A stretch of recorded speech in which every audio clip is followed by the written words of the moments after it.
Chapter 24. Taken. I didn't think a place like this could be real, Riverpaw said. Evercloud and Riverpaw stood shin-deep in bog water. The young man looked around as a chill climbed his back, and what he saw wasn't encouraging. They were surrounded by a green fog that smelled like old vegetables. Dead trees intermittently dotted the landscape, their jet-black bark matching the muddy water.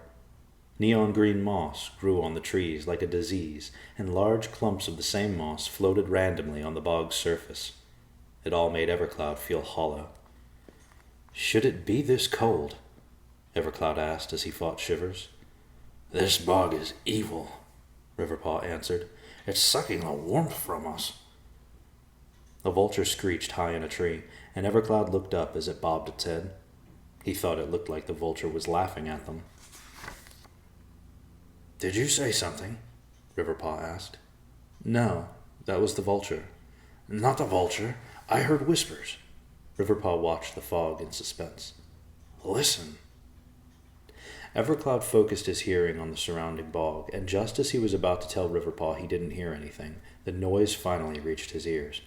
It was quiet at first, like the breeze through leaves in the trees, but there was no breeze in the bog, and the trees had no leaves. "What is it?" Evercloud asked. "Shh," Riverpaw warned. The sounds grew and swelled like barely breaking waves, just the beginnings of what could be voices.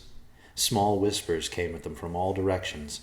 They swore they could make out the words. "Come this way," the voices whispered. "Look out behind you," they teased.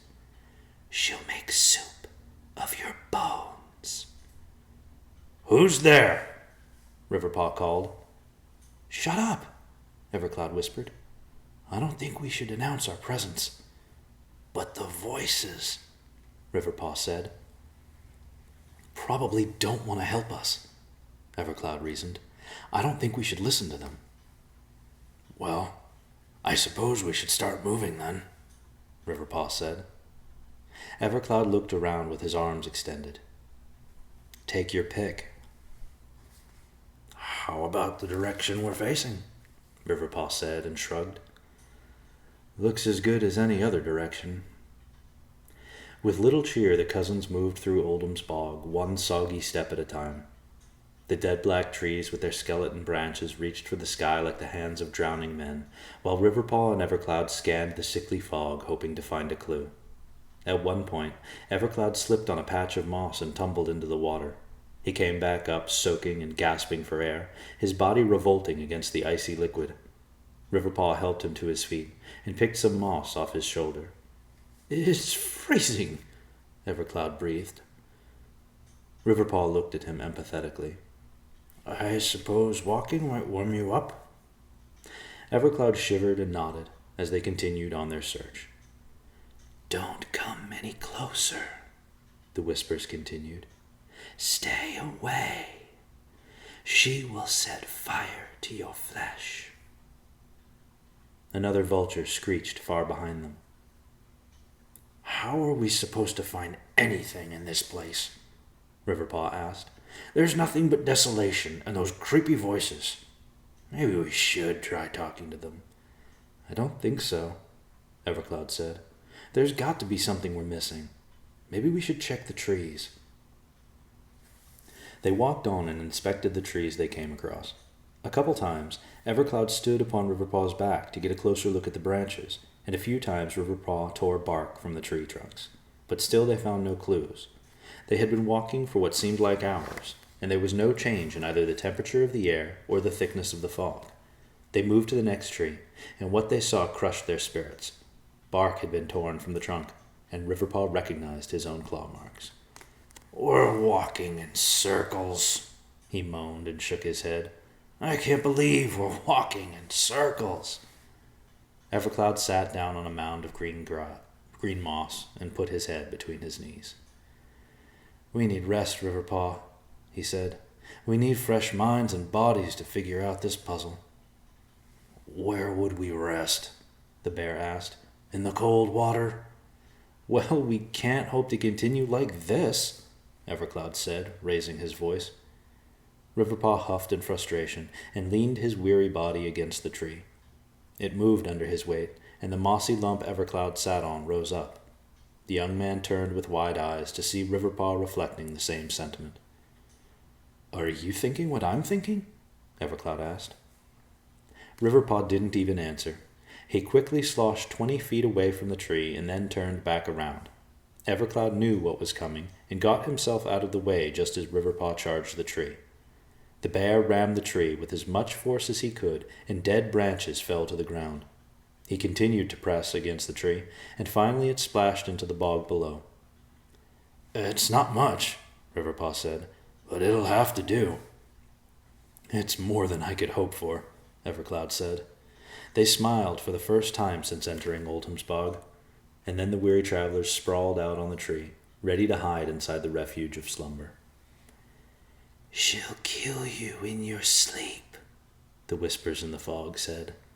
"Let her try," Riverpaw muttered. Evercloud yawned.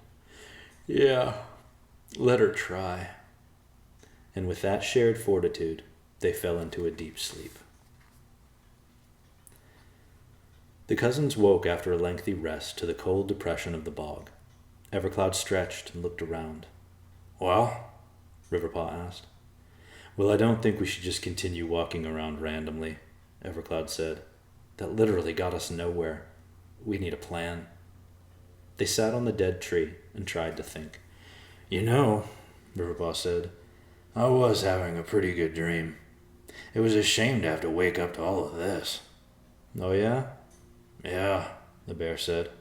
"I dreamed we were back on Grey Mountain and we were heroes. We had returned after finding the ancients and defeating the great tyrant. There was a feast in the arena. You should have seen it." Riverpaw licked his lips. "Fresh bread and pudding, cake and fruit, watermelon, Evercloud. Do you know how long it's been since I've eaten watermelon?" "You do like your watermelon," Evercloud agreed. I must have had 3 big ones to myself. And the fish," Riverpaw shook his head. "I can't even begin to describe it." "Yeah," Evercloud said. "This is a pretty rough place to wake up in after a good dream." "How about you?" Riverpaw asked. "Good dreams?" "Yeah," Evercloud nodded. "Well, out with it," Riverpaw said. "I'd rather not." Riverpaw furrowed his brow. "Here we are risking our lives together, and you're gonna bottle up. Are you joking?" "Fine," Evercloud said, "but I don't want to hear any goofy remarks out of you. Got it?" "I was dreaming about Yolana." "Ah," Riverpaw said. "That's why you didn't want to tell me." "I can't seem to get her out of my mind," Evercloud said. "No, don't jump down my throat," Riverpaw warned. "But I think maybe you were going to feel this way about the first woman you saw, no matter what." "She's not the first woman I saw," Evercloud argued. "First one you talked to?" Riverpaw asked. "Well, maybe," Evercloud said, and looked at his feet. "But it's more than that. There's something there. I feel a deep connection with her. I can't explain it." "Am I the only one you've told?" Riverpaw asked. "Of course you are," Evercloud said. "But I think Ben knows. He made a comment about there being plenty of other women." "You can only expect as much," Riverpaw said. "Yolana is his sister. Do you remember when I told Shining Sun I found his sister attractive? He hasn't talked to me since." "Yeah, I suppose," Evercloud said, and then changed the subject. "So anyway, there's still the issue of this bog." "You had to bring that back up, didn't you?" Riverpaw complained. "It's not going anywhere," Evercloud said. "And you still don't want to talk to the Whispers?" "Maybe we should give it a try," Evercloud conceded. "No, don't talk to them," a small voice said. "They've got nothing good to say. They're very negative." Evercloud and Riverpaw turned to see a small white mouse sitting upon a root of a fallen tree. "Are you?" Evercloud started to ask. "Yes, I am," the mouse said. "And no, you are not." Evercloud and Riverpaw looked at one another in confusion. The mouse scurried onto Evercloud's lap and then sighed in frustration. "I am," he continued, "the same mouse you met in the woods. And no, you are not doing a very good job of getting what needs to be gotten." "Can you help us?" Evercloud asked. "And what do you think I'm doing right now?" the mouse said. "So you'll show us the way to the apple and the hammer?" Riverpaw asked. The mouse left Evercloud's lap and ran up to the top of Riverpaw's head. "Where's your brains?" the mouse asked, rapping his tiny fist against Riverpaw's skull. "Hello? Anybody in there?" The bear frowned. "Are you going to help us or insult us?" "I believe," the mouse said with an air of superiority, "I am currently doing both." "All right, mouse," Evercloud said and stood up. "Where is the tree of death and the witch's throne?" "How should I know?" the mouse replied indignantly. "I don't live in this filthy place." "No one lives in this filthy place," Evercloud muttered. "That," the mouse said with emphasis, "is not true." A vulture screeched in the distance, and the mouse perked his ears. "Well, it's time that I be off, or it's time that I be dinner," the little rodent said. "Glad to see you're not dead yet, and good luck. You're going to need it." With that, the mouse disappeared into a hole in the dead tree. "You know," Riverpaw said and turned to Evercloud, "I don't really like that mouse." But Evercloud was not paying attention to his cousin. He was deep in thought.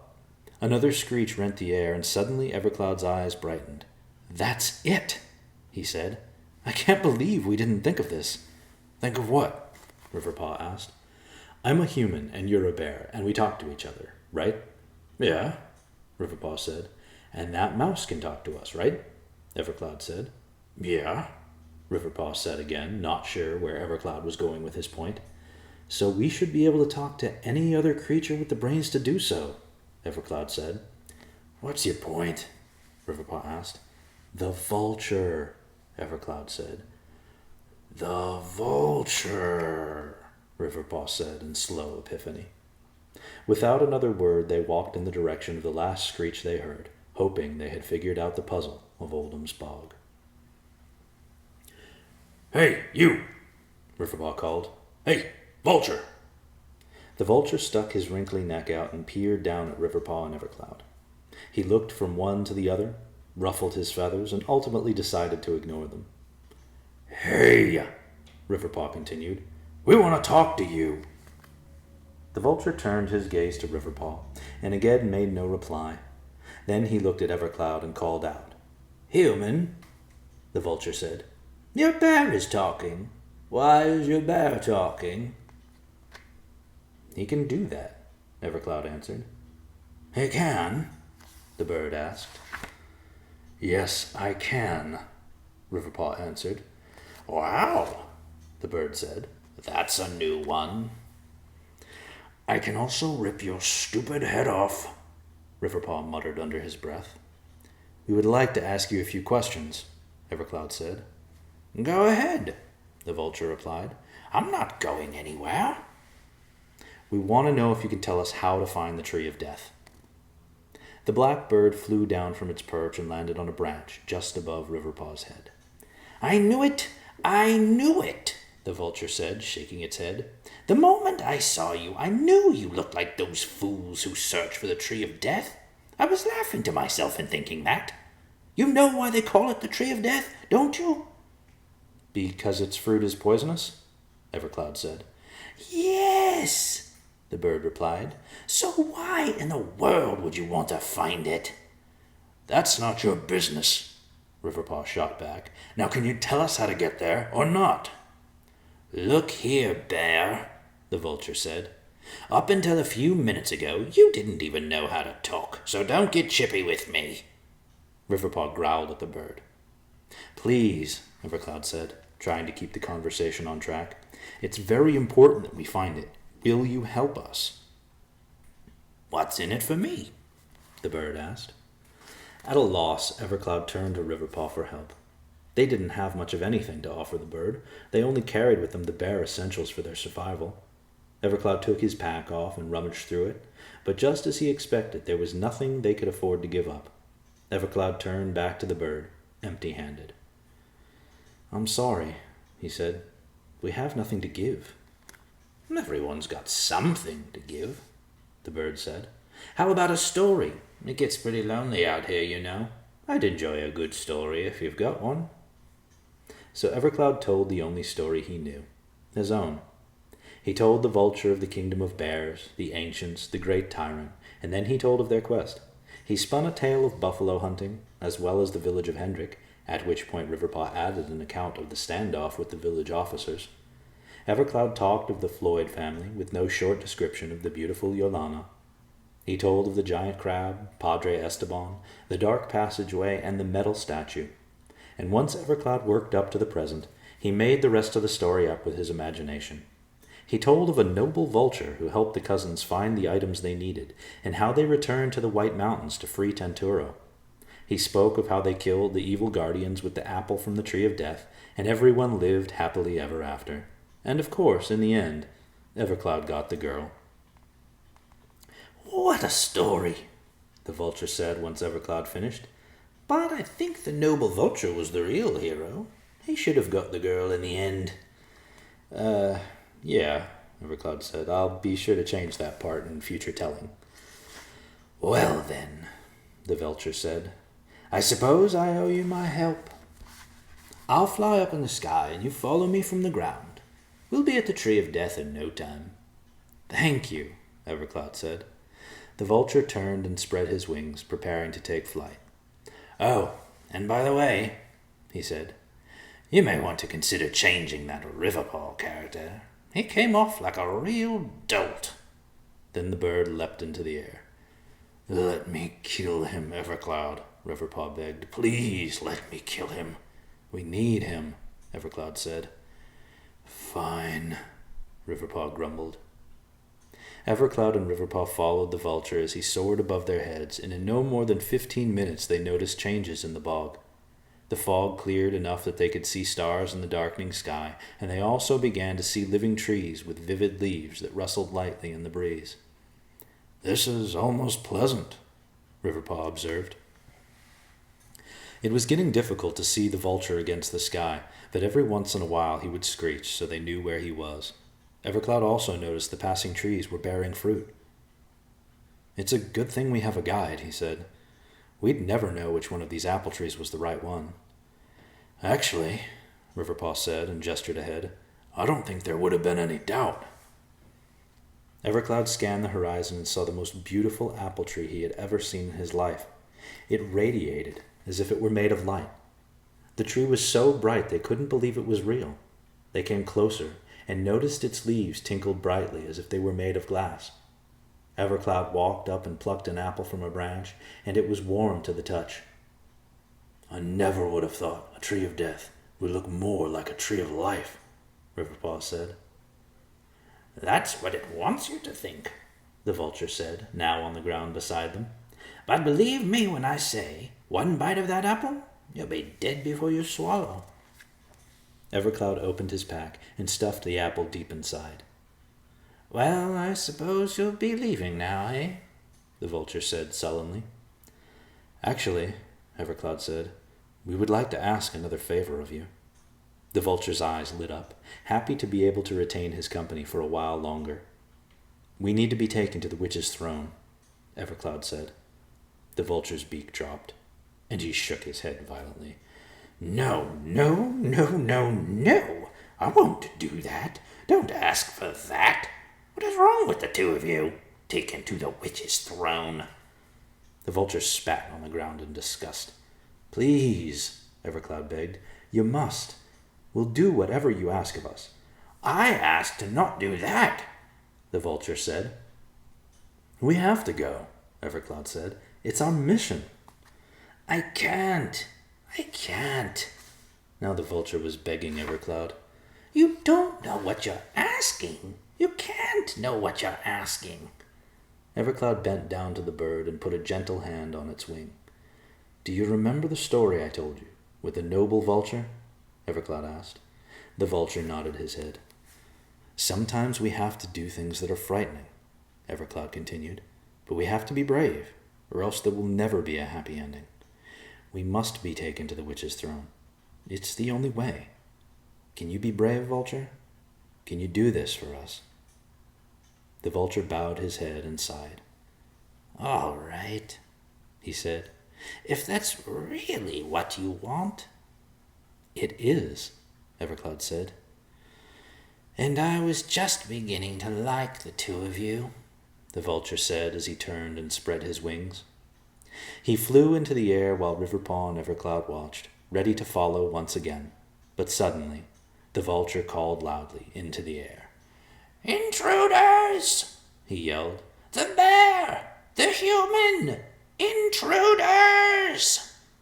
The ground quaked, and the cousins almost lost their balance. Evercloud looked at Riverpaw with panic in his eyes. What have we done? He asked. Quick, get on my back, Riverpaw said.